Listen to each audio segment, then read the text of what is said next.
Oh, welcome to the Pinfall Podcast. I am your host, Liz. I have a funky little mark on my elbow. I'm joined, as always, by my co-host, Marcus. What You might be wondering if you're watching the YouTube version of this, where the fuck is the sign? Well, let me tell you, I would put the sign up. However, I cannot, because there's a cat laying right behind my chair, and I can't move the chair for fear of running over the cat. You could put So there's no room for the sign. You could put the sign on the other side, like over your right shoulder. I don't normally... let's see. As soon as you do that, she's gonna get up and move. Oh, knowing her, she will.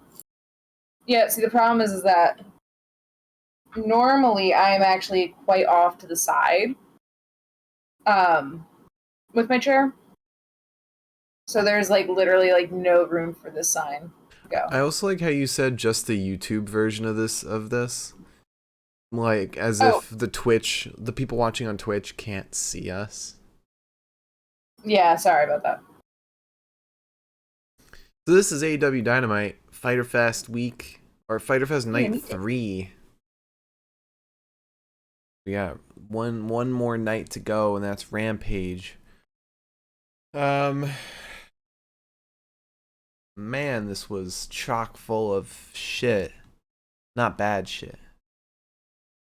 Let's see. What can we what's the biggest thing? Obviously the shark cage, barbed wire everywhere match. Which is the title of the podcast. That was something else.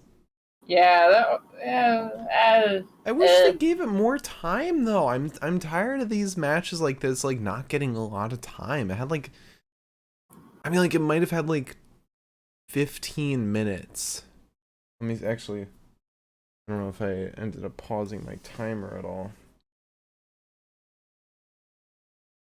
It had 13 minutes. That's pretty short for an AEW main event. And this was a big match. You would think they'd give it a little more time, at least before the cronies come out.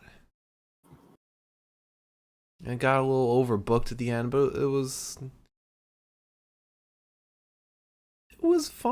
It was fun. It wasn't what I wanted it to be. Really? How's that? What did you want? Yeah. More violence. I don't know. More violence. Yeah. Yeah, I get that. Well, the thing is, here's the problem. Eddie's goal was to make Jericho bleed. He does that in the first second. Yeah. And then mission accomplished. It would have been nice if we danced around the point a little bit, I think. Yeah.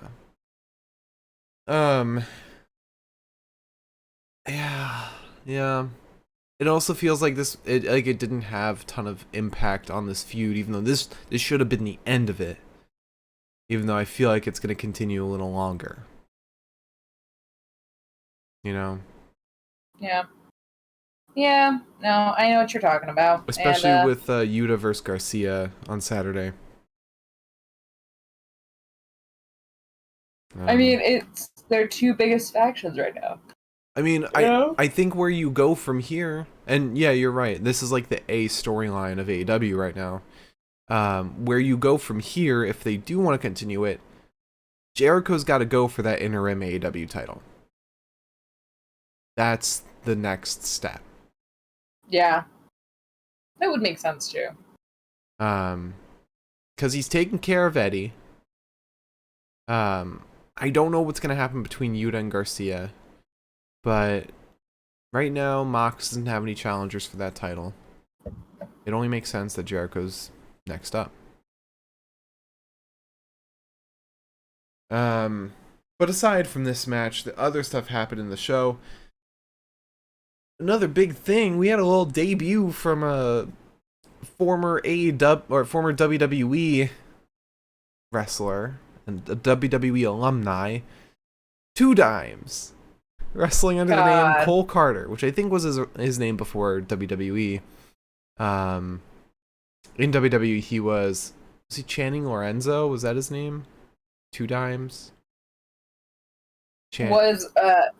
Sorry, I don't know Two Dimes' actual government name. I think it was Channing Lorenzo. I think that was it. Didn't know that Two Dimes and Stacks had government names. Yeah, they do. There. I really thought that when they were introduced, they were Two Dimes and Stacks, and nobody really fucking questioned it. Because you didn't watch their debut. You were like away somewhere. Because I watched it myself, and then I texted you something like, two guys named Two Dimes and Stacks debuted. Yeah, that sounds about right. But Two Dimes made his AEW debut during Shark Week, which is ironic, and they made a lot of jokes about him sleeping with the fishes. Now he's sleeping with the sharks, and he challenged Ricky Starks for the FTW championship. And after that, Danhausen challenged him for that for next week. Yeah, we had Brody King and Darby Allin open up the show. And that was a lot of fun. Best Friends versus Blackpool Combat Club. That was also fun. Some matches announced for Rampage that aren't very important. Build up for FTR versus the Briscoes. A lot of Death Before Dishonor build up, which is good. Mm-hmm. And then Jade and Hogan, the baddies, versus Athena and Willow Nightingale. So, pretty decent show all around. Very fun. It was alright. Kind of flew by. I didn't think so. Really? Well, I'm also really tired, so You're I kind of always was like, super tired when we do these podcasts. I've just been super tired lately. Lately is in the past 3 months. Didn't realize I was gonna get called out today. Sorry, I'm a sleepy person. Alright, so you want to talk about some news? I guess we can talk about the news. Oh, thank God, the cat's finally moved. Now I can finally move. And not feel like I'm about to roll over a paw. Imagine she's still there. You just didn't see her. She was standing under the tripod there for a second. Wait, let's see if I can set this up real quick before the cat comes in and intervenes. Oh, still bad. I don't really want to do it that way, though. Anyways, not the point. The point is that we have news. Yeah. And the news is on my phone. Yeah. And my phone is taking a little while to load. Cool. Cool. That's good to know. So you like sports? You want to talk about? I'm gonna see if I can pull up some news before you can. I got it. Damn it. I got it open. Let's start with some not anything news, not WWE, not AEW news. We can start with NWA, shall we? Oh. Yeah. The NWA United States Tag Team Championship is coming back. Ooh. It's making a comeback. It's going to be reinstated at NWA 74. NWA announced that there's going to be a 10-team Battle Royal at this NWA 74 show. How many titles they have? I feel like they have 1 million. Yeah, they might. That's going to be August 28th. They have, because that's not on their website right now, or on their Wikipedia right now. They have the World Heavyweight Championship, the World Women's Championship, Television Championship, Tag Team Championship, Women's Tag Team Championship, National Championship, and Junior Heavyweight Championship. So they have Good Lord. 7 titles in total. How many does fucking New Japan have? Let's see. NJPW Championships. No, not. Oh, I guess current champions is good. So, World Heavyweight, US, Junior, Never, strong tag, junior tag, never 6, and KOPW, so 9. But one of those isn't even on their core programming, which is strong. So 8, technically. Fair. Okay. In other news that's not really related to WWE or AEW, Michael Elgin has claimed he is innocent. Okay. Elgin was arrested in Japan, for those who don't know, for theft because he stole a bunch of protein powder, apparently. Allegedly. Mm-hmm. I don't know. I hope that dude figures his shit out. Yeah, he's got a lot going on. It was a very questionable signing by Noah. But they've made a couple questionable signings, like Stallion Rogers. Anyways. Also, the opponents for the opponent. The match. Yeah, the match for Ric Flair's last match has been revealed. And it is going to be Ric Flair and Andrade versus Jay Lethal and Jeff Jarrett. Yeah. Did you watch the little promo that they had revealing this? No. Pretty cool. They had Ric Flair bleed. He's being thrown around by Double J and Jay Lethal. It was actually it was pretty cool. It also helps, like, Jeff Jarrett's a good opponent for Flair because he can still go. Like, he's in good shape. That's true. And it's cool of WWE to let Jeff Jarrett do this. Yeah, they've been stepping out more and more. Mm-hmm. Don't want to see Ric Flair have a heart attack in the ring. But the match is probably going to be mostly Andrade versus Jay Lethal. Maybe Andrade versus Jeff Jarrett. But Andrade's going to be doing most of the heavy lifting here. Yeah.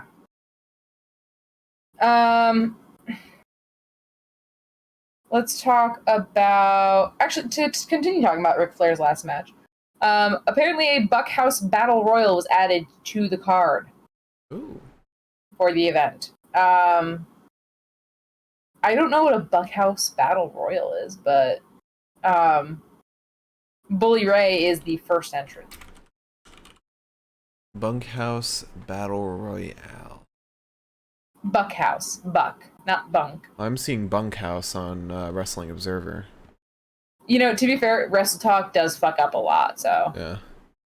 Yeah. Bunkhouse Battle Royal. Yeah, Bully Ray. I don't know if they say what exactly it is. Yeah, no. Literally they posted a tweet that says a Bunkhouse Battle Royal and then did not. I don't know. Anyways, not the point. What is Bunkhouse Battle Royal? I feel like it's just a Royal Rumble. Yeah, I'm sure it is. Bunkhouse I'm sure it's just a fun name. Stampede? Oh, okay. So I think this is what it's gonna be. The Bunkhouse Stampede, which I assume it's the same thing, was a regular battle royale where the wrestlers wore bunkhouse gear, blue jeans and cowboy boots to the match, similar to street fight matches. Weapons were also allowed. Gotcha, okay. Yeah, so I feel like that's the closest we're gonna get to a definition. Alright, fair enough. Alright, so let's talk about Impact. Impact announced,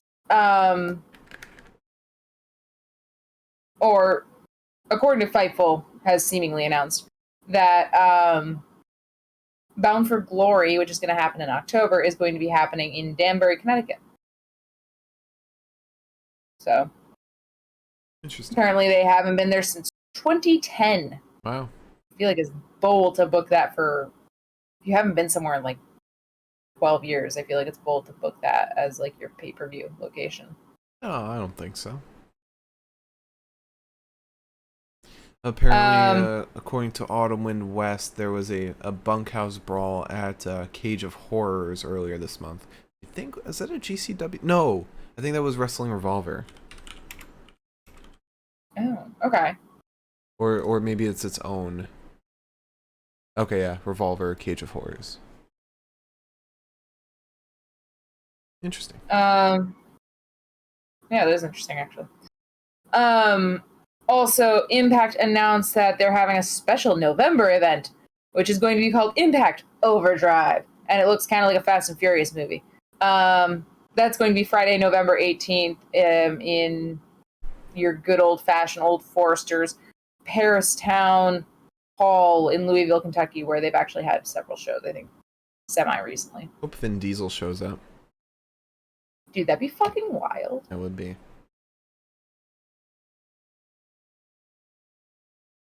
Yeah, that would be fucking wild. It really does, like, the logo really does look like the Fast and Furious logo. Mm-hmm. I've got a little piece of WWE news for when we get there. You know what's ironic, actually? What?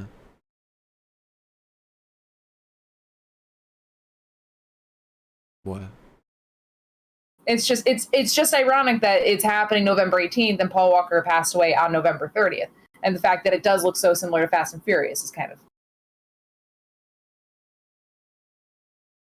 What's your next piece of news? Okay, fair enough. Sorry, I had to do the digging. My next piece of news is not really, I don't know, it's John Cena news. John Cena got married to his, well, now wife, I guess you could call her. Shea Shariatsida. It's a very long last name. Apparently they had their second wedding ceremony in Canada. I guess they got married initially in October 2020, but they didn't have the wedding until now because of COVID. Mm-hmm. So they got to celebrate like their full ass wedding just the other day. Interesting. Yeah. And let's talk about some, I don't know. Want to talk about some WWE news? Sure. Okay. WWE news is looking like, I've got a hiccup, sorry. Apparently it is looking like SummerSlam, it might be when we first see that TV14 rating come to life, because at this time, according to Peacock, it is listed as TV14 as opposed to TVPG. Bailey's gonna come in and start shouting shit. Just swearing at the top of her fucking lungs. I'm excited for that. I'm excited to see what changes that means. Theory is gonna cash in on Roman and say, "You ain't shit, Roman, motherfucker." Just reminds me of that Vine where it's like, "You ain't shit. You're just like your father."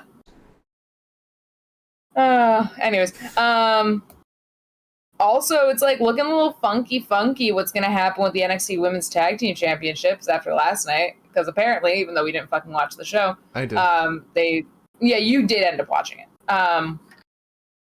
Right now, it looks like after Cora Jade threw the tag team belts in the trash, which is always a good look. You threw one of them in the trash.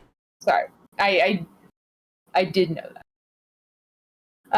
But right now, it is listed as Roxanne Perez and Vacant are the Women's Tag Team Championship. So congrats to Vacant. And Vacant also holds the main roster women's tag titles. So Vacant is a double champ right now.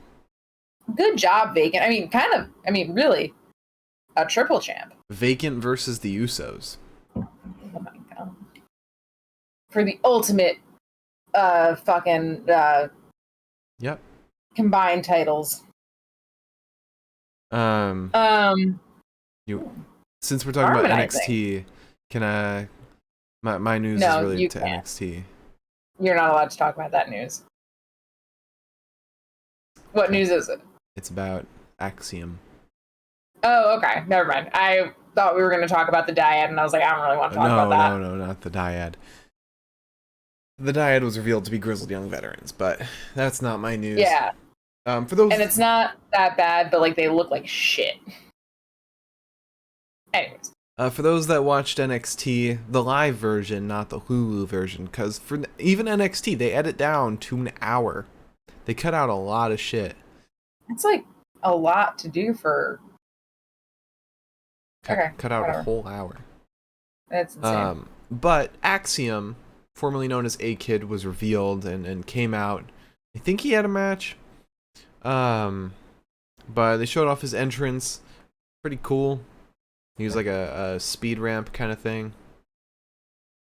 And he's now a luchador with all black and gold kind of gear. Looks pretty sweet. However, we might have a little case of gimmick infringement. So, a wrestler known as Razor Wing, who a lot of people would know from Chikara, a place where some of the greatest wrestlers of the modern age grew up, like Orange Cassidy, Eddie Kingston, Cesaro. Was CM Punk also in? No, I don't think he was in Chikara. I don't think so. Maybe he was. But Razor Wing went to Twitter and made a little bit of a snide comment, a little joke, saying, "Mom, can we get Razor Wing? We have Razor Wing at home." One of those memes, and it's a side by side of him as Razor Wing and Axiom. Very, very similar looking gear. Like this isn't a case of Kira Hogan being mad at Sasha Banks for the blue hair.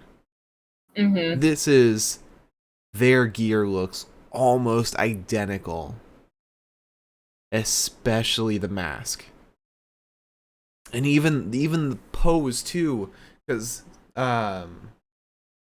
Razor Wing does like this pose, while Axiom does this pose. Oh God. So not a great look for WWE, especially since it's like they're probably not gonna say shit because they don't give a damn about what some indie wrestler has to say. Yeah. Which that's even worse of a look because it makes them look more, you know, corporate for doing that. Yeah. Stomping down the small guys.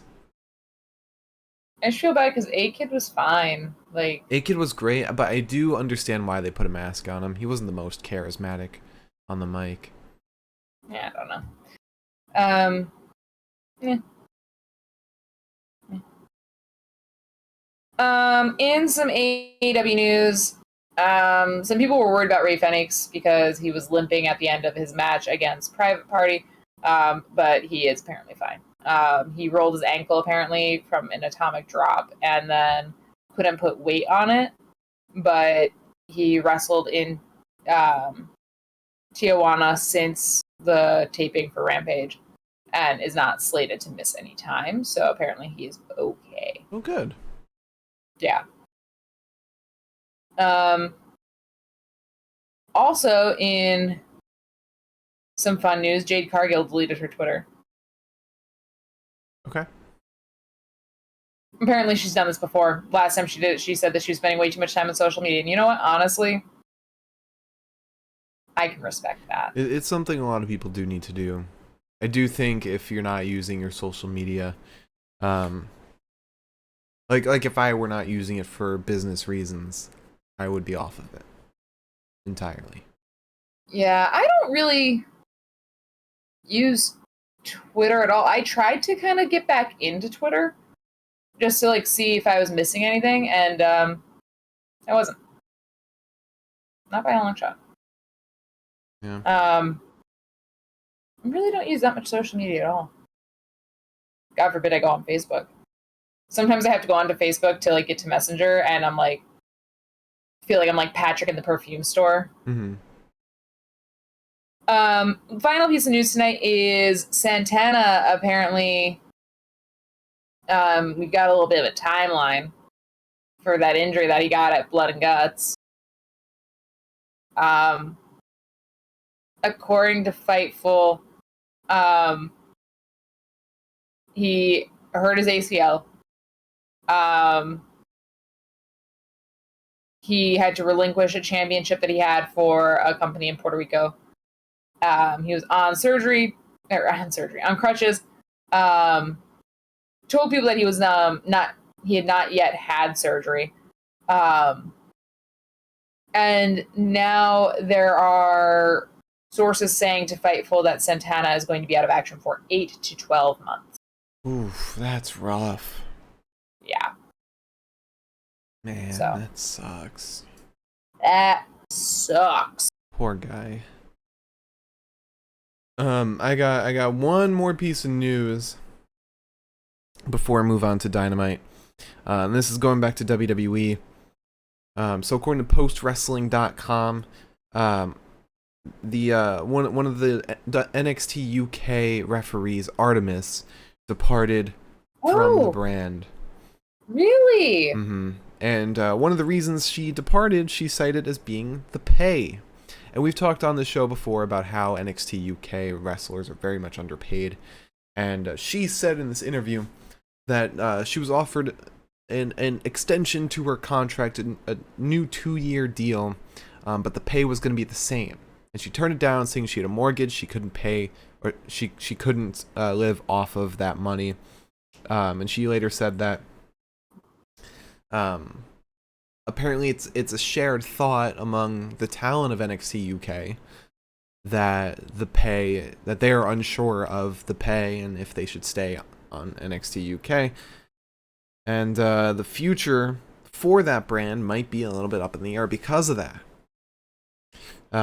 According to her, pre-pandemic, they were looking to go to Paris, Berlin, and Madrid, but the pandemic halted all of that.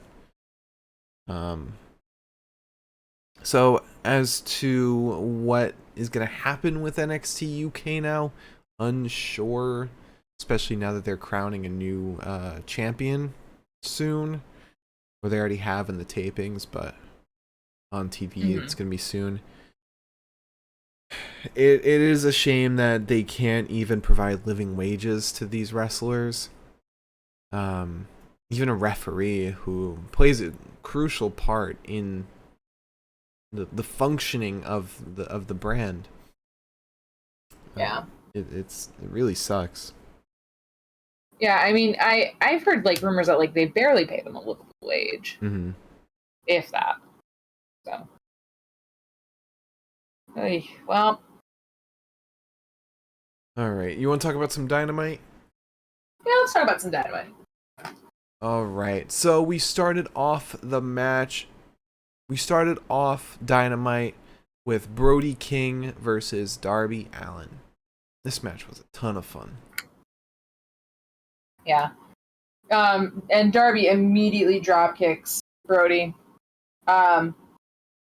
He goes to dive out onto Brody, but Brody dodges him, sends Darby into the barricade, then chokes him out a little bit by like his one hand. But Darby ends up kind of like getting thumbs to the eyes of Brody, and pushes him into a post. Brody we get back in the ring. Brody lariats Darby inside out, then kind of clubs him, and Darby goes for a rear naked choke, but Brody then just tosses him off. Senton's onto him. Darby then goes up top, he gets put up top. Brody chops him so loud it sounds like a gunshot. He goes to crossbody Brody then. And Brody it's not even like Brody like swats him out of the air. It's not even like Brody like catches him or anything. Brody just lets Darby bounce off of him. And he just fucking stands there like, okay. Sure. Brody then ragdolls Darby into the ropes and then a little bit later into the barricade. We get a huge rolling elbow that sends Darby to the mat back in the ring. Darby then takes Brody off his feet with like a belt, I guess. Yeah. Drags him down to the floor, hits him with the Darby cannonball, which nearly brains him, and then gets the coffin splash, goes for a second one, but gets caught in a sleeper. And then he is put up top so that he is like, his back is facing into the ring. Brody chops him, puts him down into the Tree of Woe, chops him, puts him back up, chops him, brings him back down, chops him. And then Brody goes to cannonball onto Darby, but Darby avoids it, hits the code red to Brody, gets the funky little, once the code red does not result in a pin, he gets like the Serena Deeb lock on Brody, like the one we saw last week where Serena Deeb like sat on the neck of, who was it? Who did she fight? Anna Jay? Yes. Yeah. Then he gets a rear naked on Brody. That doesn't work. Brody ends up getting free, slams Darby into the corner. We get onto the apron. Darby wants the stunner, but Brody gets him in that sleeper that he had him in during the Battle Royal. The Battle Royal, thank you. And then drops him. Darby is almost counted out. And Darby may as well have been counted out because once Darby gets his little ass up and at the count of 9 gets into the ring, he gets hit with a Gonzo bomb that nearly brains him. That was a nasty Gonzo bomb. It was not nice.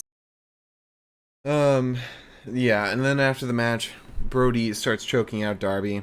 Sting comes in for the save, but the lights go out. We hear a bang. Lights come up. Sting has Stinger splashed Brody, but Malachi Black appears and starts facing down Sting.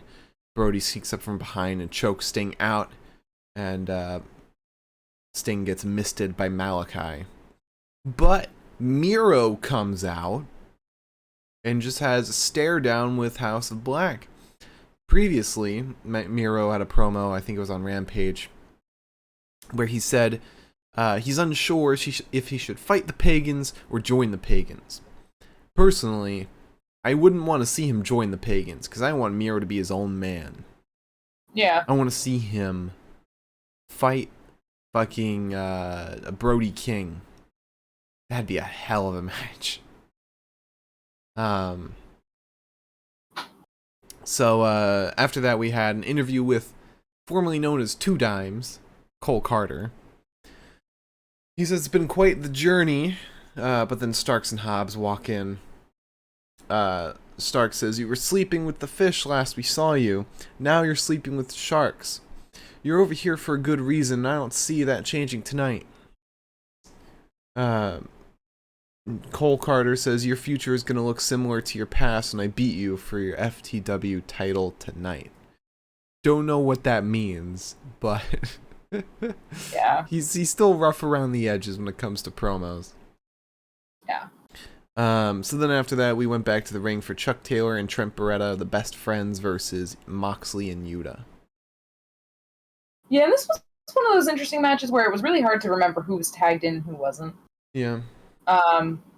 We start, though, with Trent and Moxley. It's a war of attrition for a little while. Mox gets Trent's wrist kind of twisted up, eventually chops him, hits him with a dragon screw. Wheeler gets in to fight Chuck, who also gets tagged in. Chuck shoves Yuta into the corner, shoulder tackles him. Yuta then... Pardon me. That was a hell of a yawn.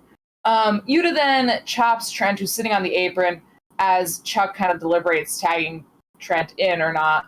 And Trent doesn't even bother waiting. He tags in and just ground and pounds the shit out of Yuta. And then Yuta, flips it around, returns the favor. We get a Manhattan drop and an enziguri to Trent, and then a backdrop suplex to Yuta. Yuta is then sent into the barricade by Chuck once we go a bit ringside, and Mox tries to take on Chuck by throwing a chair at him. We go to commercial break. We come back. We get Moxley versus Trent. Trent gets some hammer and anvil elbows from Moxley. Chuck then comes in, tries to break it up, gets sent over the announce table. Chuck, however, gets up, gets back in, pile drives Moxley. Then we get a pile driver to Yuta and a pile driver to Yuta from Trent, pile driver to Yuta from Chuck, or vice versa. I don't know. Then we get Trent and Yuta going head to head. We get a rolling elbow to Yuta and a backpack driver to Yuta, but Moxley breaks it up, takes out Chuck. Chuck gets in. We get a guillotine on Chuck from Yuta. Trent tries to help, but Moxley pulls him away, figure fours him on the ringside area. And then a little bit of a sneaky pin gets Yuta his win over Chuck. Yes, he did, and very, very character-filled match as Yuta's kind of facing his former friends and teams with his new buddy Moxley. Yeah. We then had a video package for Gresham versus Claudio, which is happening this Saturday at Death Before Dishonor. After that, we had the Swerve in Our Glory title celebration. And Swerve tells us that his friend Kevin Gates is there in the crowd, who's a rapper, I guess. I've never heard of him. Keith Lee says, I need to express my eternal thanks not just to Swerve, but to all of you. With your assistance, we have ascended to the top of the tag team division. We don't look down, so if you want a chance at that, you better reach. With that said, I would say a toast to this tag team title reign. May it be limitless. Mark Sterling comes out with Tony Nese. He says, there will be no toast tonight. Keith, you idiot. Keith just says, you better watch your tone. In like the gentlest voice, too. Yeah. Mark Sterling says, you got lucky, Swerve didn't stab you in the back. The people against Swerve Strickland petition is almost complete. We will remove Swerve from the roster. That's why I'm out here. I thought it would be great to get Kevin Gates to sign this petition. You are an AEW fan, so I need you to do the right thing for this company and sign this petition right now. He declines. Sterling says, I thought you'd say that. Just like Swerve, you're untrustworthy and your music sucks. But Gates hops the barrier, and Sterling puts Tony in between him and Gates, but Gates punches Nese, and Swerve then gets out from the ring and throws the cake into Sterling's face. And that ends that. I don't know where this is going, because Tony Nese doesn't have a tag partner, unless they were considering Sterling, which I guess is an option. But what should happen, this is, I'm going to pitch something right here. Tony Khan, I hope you're listening. You got Mark Sterling in this feud against Swerve and Keith. Mark Sterling manages a tag team that would be very useful in this situation and could go toe-to-toe with Swerve and Keith. That tag team, the major players, Matt Cardona, Brian Myers. That could be a ridiculously good feud. Especially with Sterling behind the major players. Tony Khan, you gotta book it. You gotta book it. Credit me while you book it. I want to see like a little watermark in the bottom corner during the whole segment. Because it's my idea. That's fair. It's only fair. Yeah. So after that, we then have Butcher and the Blade with John Silver and Alex Reynolds, and this was very weird. So John Silver starts off with, they call me the Meat Man. My favorite wrestler is the Butcher. We got you a shirt, and the shirt says Butch on it. That's like, okay, cool, Butch. Reynolds looks at the Blade and says, we got you one too, Blade. Shows it says Butch as well. And then Butcher and Blade start beating up Reynolds and Silver, but Hangman comes in for the save. I don't know where this is going. Maybe this is Dark Order versus AFO. Hangman versus Andrade. That'd be pretty sick. Yeah, maybe. There's always that. Yeah. But after that, we go back out to the ring to Christian Cage and Luchasaurus versus Varsity Blondes. Yeah, and this is barely a match. I mean, Luchasaurus immediately drops Pillman Jr. Griff gets a couple rolling elbows to Luchasaurus and breast kick, but you know, basically Varsity Blondes get in, they team up a little bit, as a tag team would often do. But it's really not enough. Both get laid out by Luchasaurus. We get a choke slam to Brian Pillman Jr. and then to Griff, and then Christian Cage is like, hey, tag me in. So he gets tagged in, and Christian Cage takes the pin. Yeah. Also, breaking news from StarCast. New match was announced. A Four Corners independent wrestling dream match. Okay. It's Jonathan Gresham versus Nick Wayne versus Alan Angels versus Konosuke Takeshita. Ooh, yeah. Fun. The card for this fucking event is so good. Like, it's gonna be a good time. Yeah, this is a sick card. They got some Forbidden Door type stuff here too. It's great. But after the match, Jungle Boy comes out with a chair. He's back from injury. I guess he's cleared to wrestle now. And he has a stare down with Luchasaurus, and everyone's wondering, will Luchasaurus side with Jungle Boy or Christian Cage? Luchasaurus sides with Jungle Boy. Stands right next to him. Doesn't seem to help him, but just stands next to him. Lets him go after Christian. And Jungle Boy chases after Christian Cage into the crowd. Kind of I don't know. I was hoping for a little extended run with Luchasaurus as a heel. Yeah, I know what you're talking about, honestly. I don't know if this is the end of him being a heel per se, though. Yeah. I think that it's just the end of him being a bitch. I don't know. I think this is. I just also don't know how they're gonna make him his own person. Yeah, I don't think they'll make him his own person. He should keep him with Christian because they're a good duo that makes sense kayfabe wise. Yeah. I also think they should change Jungle Boy's gimmick. Just make him Jack Perry. Yeah. Because the whole Tarzan shtick is a little corny now. It's kind of corny, but it's also not really what he does anymore. Yeah. Especially if he's not with Luchasaurus. Yeah. But anyway, after that we get an interview with the Gun Club.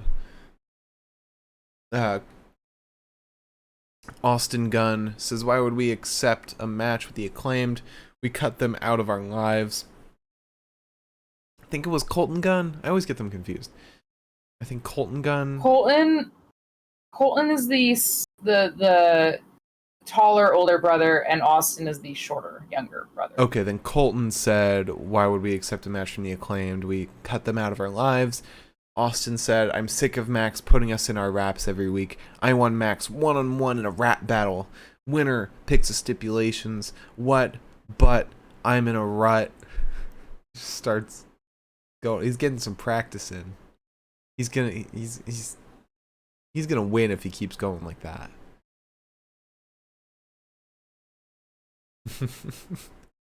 So then we get Cole Carter versus Ricky Starks for the FTW championship.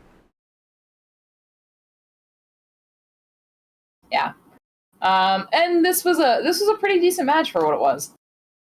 Yeah, two dimes can go. We get a big. Yeah, no, he's a good wrestler. Yeah. I'm terrified to find out what caused him to get released. Again, I feel like he lied about his age. I seriously think he did. Maybe. I mean, he's not that young, so I don't know. Anyways, we get a big elbow to Cole. Cole starts fighting back with his own strikes. There's nearly a Rochambeau, but Carter evades it, and then like sort of, I don't know, it was weird. It was like a back body drop, but like a cutter. It was interesting. It was different. It was cool. And then Cole goes up top, hits a 450 splash, but it goes really, really badly. Ricky moves out of the way, and Ricky hits the Rochambeau to end Cole's pain. Yeah. Yeah, it wasn't a squash, which is very surprising. Yeah, my notes would make you believe it was a squash, but it really wasn't. That match lasted. Yeah, I think it was like 6 minutes. Might have been 8 minutes. But Ricky Starks gets on the mic, and he acts like it was a squash. He says, I got more in the tank, baby, and I'm feeling like this is the time to keep it going. He points to a guy in the crowd. Guy in the yellow Wu-Tang shirt, let's get another challenge out here. That dude, they cut to that guy. He looked crazy. Yeah. Danhausen then comes out to accept the challenge. He says, Danhausen heard of some sort of FTW championship. Danhausen would like to accept right now. Ricky says, hold on, I didn't mean right now. I still need time to get my neck right. Next week on Dynamite, it's going to be Absolute Ricky Starks versus Danhausen for the FTW championship. That's going to be a hell of a match. That's going to be great. It's going to be fun. Wonder if Hook's going to get involved. I don't know. I don't know if Hookhausen's over. No, it's definitely not. Like, done. They've had like all those promos where they like, they're not next to each other, but they're like riding behind each other in the little carts. Yeah, but we haven't had those in a little while now. Really? I thought there was one last week. I don't remember there being one last week. I might be wrong. I might also be getting my weeks mixed up. Time does pass sometimes. Mm-hmm. So then we get an interview with Willow, Nightingale, Athena, and Chris Statlander. Willow says, I think Layla not being here is a sign. Athena says, yeah, I think it's time to reevaluate what happened. The AEW women's title will go around Chris's waist. The TBS title around mine. Sorry, Willow, you get nothing. Willow says, let's go crush some baddies. And then we get an interview with FTR. Top guys. Cash opens up and says, I'm never going to get used to that kind of reaction. All the cheers and everything. I don't know if you know this, but 2022 has been pretty decent for FTR. I don't know if any match was bigger for us than Supercard of Honor. First time ever FTR stood across to the Briscoes and we went to war. No match was bigger in 2022 until Saturday. I respect everything Briscoes have done. You're not going to take what we worked for away from us. Excuse me. If you think you are walking out Ring of Honor Tag Champs, you'll have to take that from our cold, dead hands. Dax then continues, gives a little story. He says, there's this 5-year-old girl back home. Her parents took her to the doctor. The doctor said there was an irregular heartbeat. We'll take her to the cardiologist to find out what's going on. They found a hole in her heart, and she fought hard. They might have to do open heart surgery. They go back to the same cardiologist, and they look, and the hole is completely closed. She fought her ass off to make sure she was healthy. That 8-year-old girl is my daughter. If she will fight that hard, so will Daddy. We will bring home the legacy she can be proud of. I'm going to fight like an 8-year-old girl, and I'm going to beat your ass. What a amazing promo. Yeah, truly. And can make saying fight like an 8-year-old girl sound badass. Yeah. But we go right after that to Jay Lethal and Sanjay Dutt and Satnam Singh in an interview. Dutt says, I don't care about Christopher Daniels. You're going to become new Ring of Honor TV champion, Jay Lethal. Lethal says, I would have done it last week, but Joe doesn't show up to work. Christopher Daniels comes in and says, Joe isn't going to come here and waste his breath. He's going to get his work done in the ring. Meet me in the ring on Friday. Daniels walks away, and Jay Lethal's just like, what is his problem? And he accepts the challenge. Like, he's just confused, like, why is CD's getting involved? He's like, what the fuck, dude? I feel like it's very similar because, like, CD's, like, part of, like, the company itself.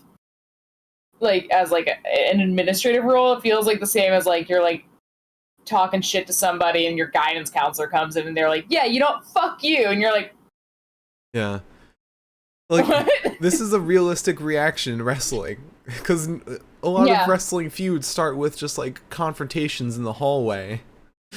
And finally we get someone who's like, what the fuck? What was his deal?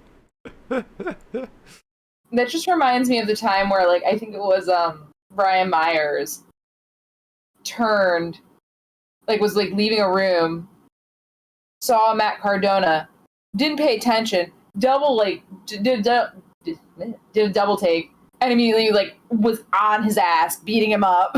That's what I think of. Yeah. But after that, we had the baddies versus Athena and Willow Nightingale. But before the match, Stokely gets on the mic and says, I got some good news and bad news. Bad news is Layla Gray is unable to compete. Good news is Chris Statlander is banned from ringside. Ain't gonna be no head slapping up in here.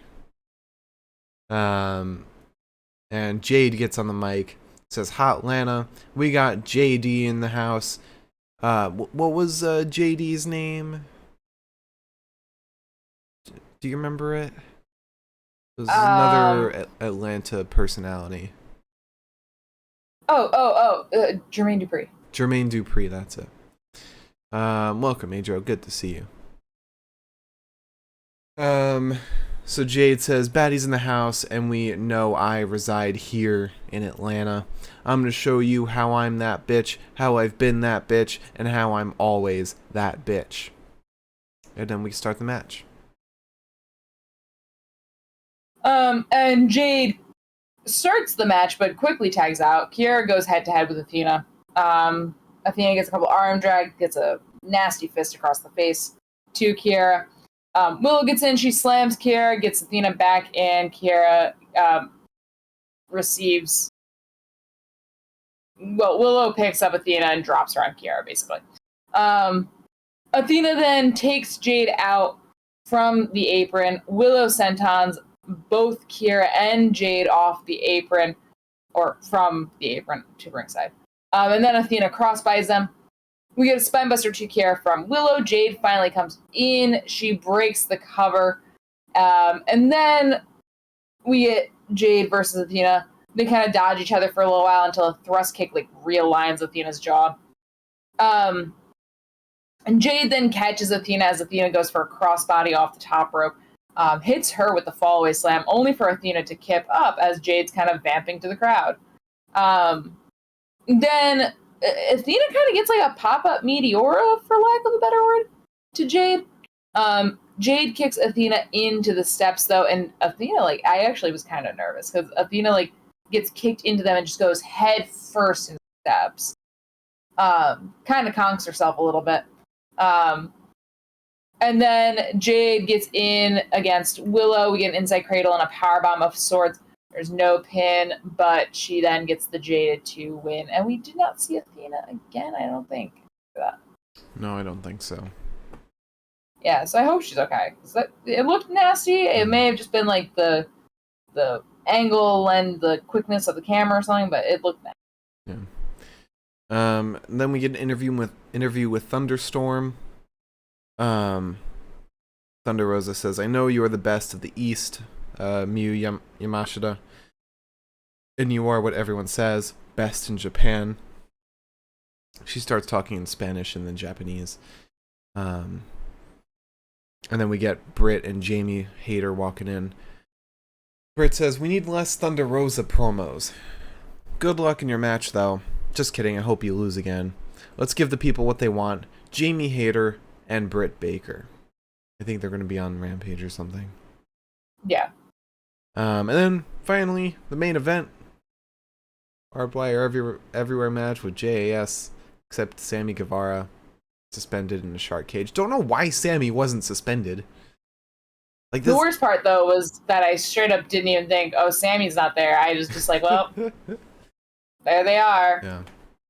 Those guys. Like, even, like, you would think after that segment where Ty Connie broke Ruby Soho's hand that someone backstage, kayfabe Tony Khan, would be like, hey, wait, shouldn't Ty Connie, like, she's dangerous. Shouldn't she be in the cage too? Yeah.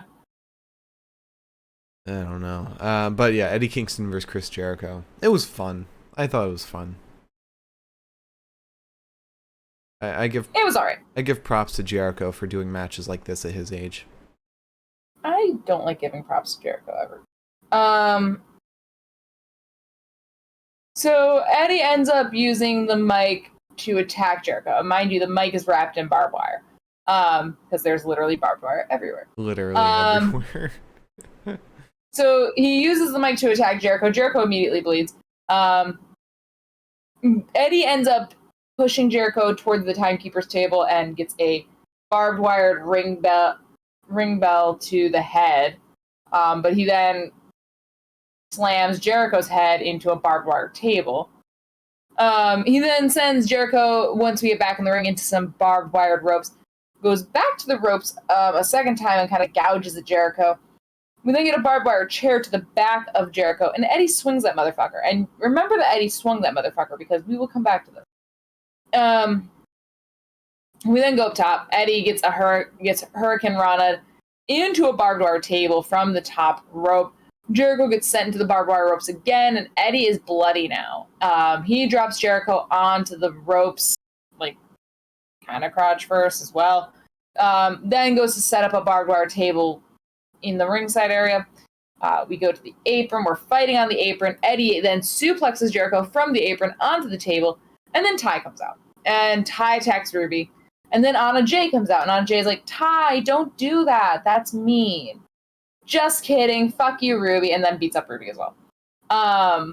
Which you had to see coming, because Anna Jay came out wearing like all black, leather black pants, and I was like, she always wears black though. I can't. Yeah, give but that this felt heelish. There was something about this outfit where I was like, yeah, that makes sense. That checks out. You look like a bad guy.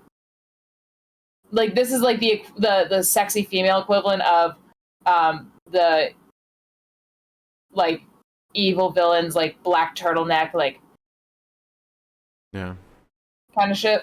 That was the sexy female version of it. And then because Ruby was holding the mechanism that made the shark cage go up, Ty gets the shark cage to come down, and then goes to unlock the shark cage, and can't unlock it for at least a hot second. They cut away to Anna, who's just kind of like vamping, smirking, walking around, and she tries to go to the cage to help Ty. And then we go back to the cage, and at this point, Daniel Garcia is like, fuck this, goes out through the bars of the cage. Angelo Parker did too. Yeah, Angelo Parker did too, and Matt Menard kind of stared at it like, it's not happening. But Matt Menard ends up getting out, because we do see him again. And then the JAS members that can get out while Ty's futzing with the law, they get out, they attack Eddie. Then all of Blackpool Combat Club come out for Eddie, and then Ortiz hits Jericho with what I can only imagine was like a sock full of coins. Yeah. To the head. Or it was like supposed to be like a shattered glass bottle. Yeah, or that. I was just thinking a sock full of coins seemed like very hefty and like painful. Yeah. Eddie then sends Jericho through a barbed wire table. You kind of think that this is where it's ending. It's not. We get a code breaker to Eddie, though, as Eddie approaches Jericho with a barbed wire chair. We're going back to this barbed wire chair now. Jericho then hits the most gentlest of gentle barbed wire chair to the back of Eddie. Just such dainty shots. And then he line salts onto the chair that is against Eddie, but Eddie like gets up, so Jericho kind of gets fucked up a little bit. He hits Jericho with the... Eddie threw the chair at him midair. Oh, yeah, okay. So anyways, but Eddie gets up one way or the other, so okay. Hits Jericho with the back fist. It's not enough for the pin, though. He gets some more razor wire. He hits the stretch pump submission hold on Jericho, and that's when Sammy comes out. And we all remember that Sammy's part of JS and also a member of AEW. And Sammy comes out. He breaks everything up. Jericho ends up getting a Judas effect with barbed wire to win. Yada, yada, yada. Eddie Kingston throws Jericho into a spider web of barbed wire at the end because, I know. Yep. Yeah. And then there was a whole sequence after the match where Jericho and Sammy are kind of laying down, or laying out Eddie some more. It got very sloppy. Yeah. So Sammy's holding Eddie while Jericho has some wrapped up barbed wire, probably about to just smack Eddie with it. Eddie low blows Sammy and then goes around, grabs Jericho, and kind of like pushes him into Sammy. That was a little clumsy in and of itself. But then they're kind of doing the whole, oh, we were bumped into each other, oh no, let's walk away. But then Eddie goes for a spinning back fist, misses completely because he didn't know they were going to walk away. They're walking to the corner. I think Eddie pulls one of them over to... Oh yeah, he pulls Jericho away, throws him onto the crash, or the barbed wire spider web, as Excalibur called it. And then clearly looks pissed off. Yeah. But also, it's just, why have Eddie stand tall if you're gonna have him lose the match? Like, this makes no sense why they had Eddie stand tall here. You could have had Eddie just take the loss, because he's already won 2, and just give the win to Jericho, let JAS be on top. And then have Jericho go for the title against Moxley. And that's where you end the feud. Yeah. I don't know. It got very sloppy and questionable booking. Yeah. That's Dynamite. Alright, let's talk about the best of the night. So, promo of the night. We already know what it is. And if you have a question for us for after the best of the night, please leave it in the chat right now. Or if you're watching on YouTube, leave a comment and we'll get to it in the next one. If you're listening on Spotify, join us at twitch.tv/The Pinfall Podcast to chat with us live. Or DM us on Twitter at Pinfall Podcast. And we just love to talk to you. Alright, so promo of the night. Again, no question. FTR. Yeah. That heartfelt story from Dax. Yeah. Alright, wrestler of the night. I got 4 choices for you. Ready? Ready. Eddie Kingston, Cole Carter, Jon Moxley, and Brody King.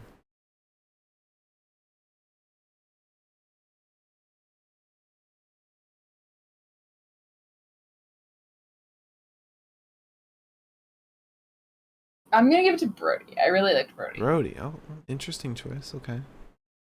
But I do like that Cole made the cut. Cole definitely deserves a shout out after making his debut in front of a large crowd.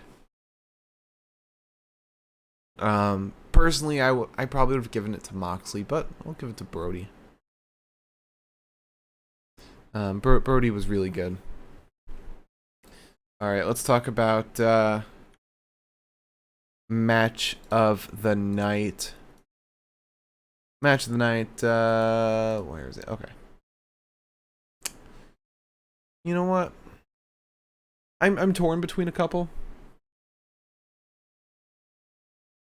And out of these 2, you tell me which one you want to pick.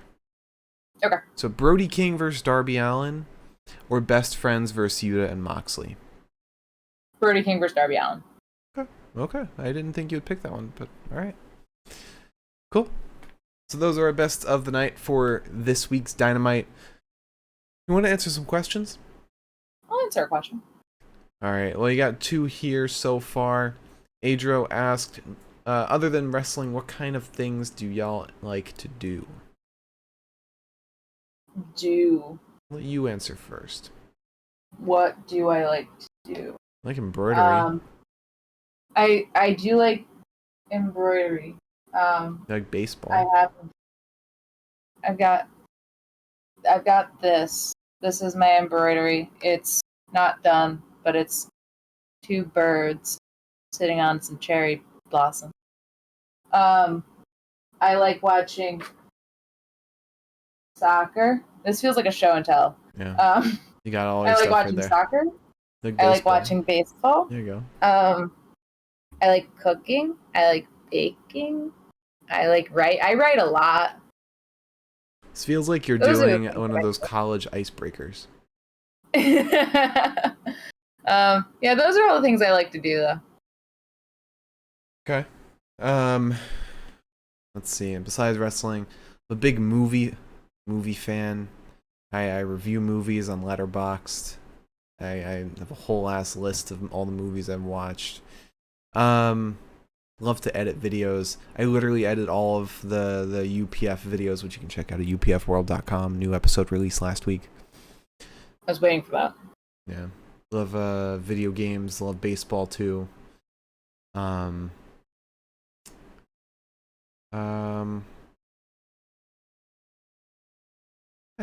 think that's it. Do you know what you like to do? Suddenly had a brain fart. I don't remember anymore. Big Star Wars fan. Is that something you can do? Well, Idra also added or watch. Or watch. Okay, fair enough. Yeah.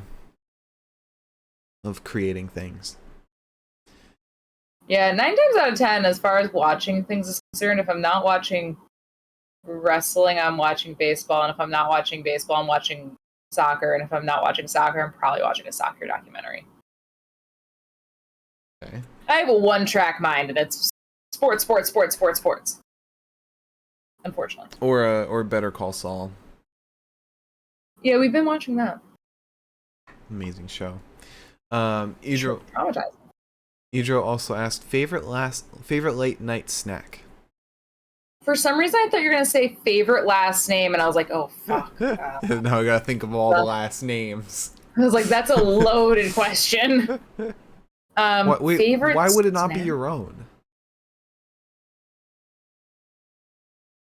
Why would your favorite last name not be your very own? There are other cool last names. Actually, my last name's pretty cool. Yeah. So favorite late night snack. Late night snack. I don't snack late night. But if I were to snack late night, I really like popcorn. Popcorn's one of my favorites, honestly. Popcorn. That, and we've been into mochi recently, and I've been eating mochi like it's nobody's business. Mochi's really good. Back when I used to late night snack a lot, before, while I was still living with my parents, I would have, this is gonna sound like a ridiculous combination, Oreos and Cheez-Its. My favorite combination. It was so good. But then I realized, it's brave of you to admit that. then I realized eating late night snacks is not good for you, or at least not for me, at least. It gives him acid reflux. It gives really bad acid reflux. Literally destroys my esophagus. Yeah. Yeah, I know. I also am a big proponent for snacking on fruit. I eat so much fruit that I'd say it's not healthy, but it is healthy because it's fucking fruit. But yeah, I don't know. I don't feel like I've got any like super unhealthy like snacking things because I like popcorn, I like almonds, I like fruit. Mm-hmm. I like vegan marshmallows. Those are delicious. Or chocolate chips. Chocolate chips are fun to snack.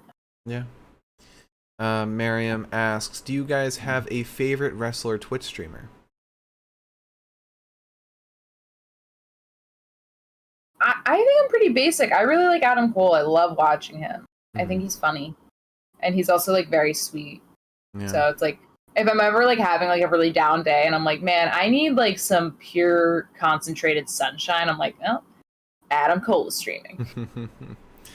I don't really watch a whole lot of Twitch streamers. I don't really watch any at all. I only just got into watching Twitch streamers. Really? Yeah. I did enjoy watching Adam Cole. Back when he was playing Resident Evil 8. Oh yeah, that was hard for me to watch. That was really scary.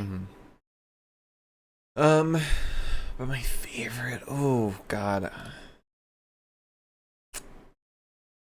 It's not a Twitch streamer, but I like watching All Elite Arcade on YouTube. That's fun.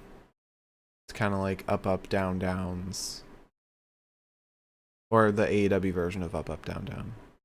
Let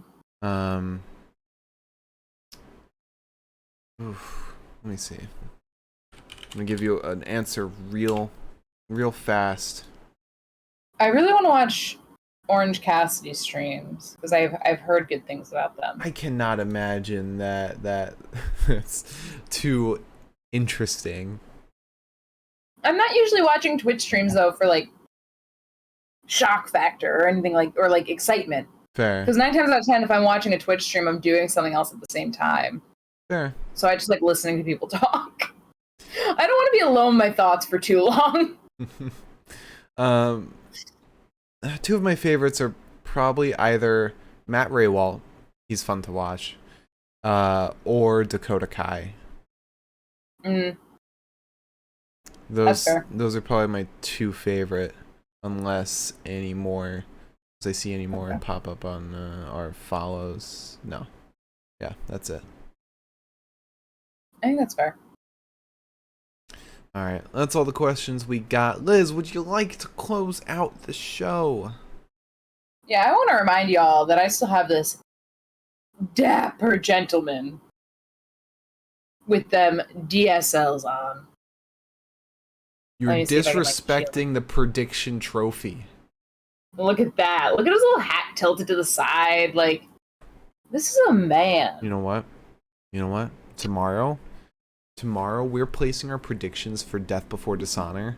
I'm going to take that. We might not be back in time for Death Before Dishonor, though. We're still going to place our predictions for it. And we'll recap it on Sunday. I want my prize back. The hat almost came off. Yeah, maybe you shouldn't be sticking a hat on the trophy. Maybe we could give him No. A little oh no, not that. No. Maybe we could give him a little. No. Everybody loves these, okay? Everybody loves these. Everybody loves Raymond. No. A little dangly earring. He's not Doc Everybody Gallows. loves. No. Well, no. Everybody loves a little dangly earring. These are my favorite dangly earrings. So you can't have those, but I'll find you a pair. Go over here for now. Anyways, if you tuned in tonight, thank you so much. And if you tune in the future, thank you so much. I hope that I am not behind on the Spotify episodes. I don't think I am. Please tune in tomorrow night, because we'll be doing the same goofy shit that we do every night. It's very Pinky in the Brain for us. I'm the brain. He's Pinky. We'll be talking about Impact tomorrow night, so it's gonna be fun. And predictions for Death Before Dishonor. And Pepita is going to be here too. And I'm going to lift her up and I'm going to show her off to the camera, and then she's going to squirm, squirm, squirm. Actually, I'm not promising that. I don't like picking up this cat. Yeah, so join us tomorrow for Impact. And Sunday we should be recapping Death Before Dishonor. But follow us on Twitter at Pinfall Podcast to be in the know on if something changes. And I think next weekend is SummerSlam. Unless that's August. No, I don't think it is. I don't think it is. July It might 30th. be. Ooh, I don't know if we'll be able to do that. Shit. We'll see. We gotta see. Yeah, let's play it by ear. Nah, actually, maybe. Let's play it by ear. Okay. But yeah. Join us tomorrow for Impact and our predictions for Death Before Dishonor. Follow us on Twitter, Spotify, YouTube, Twitch. All that is Pinfall Podcast. Thank you all so much for watching. We'll see you all tomorrow. Oh my gosh, that is the cat. Why was her leg like that? Because she was getting into something that she shouldn't be. I was trying to lift her away from it. Have a great rest of your night, everybody. We'll see you tomorrow. Bye-bye.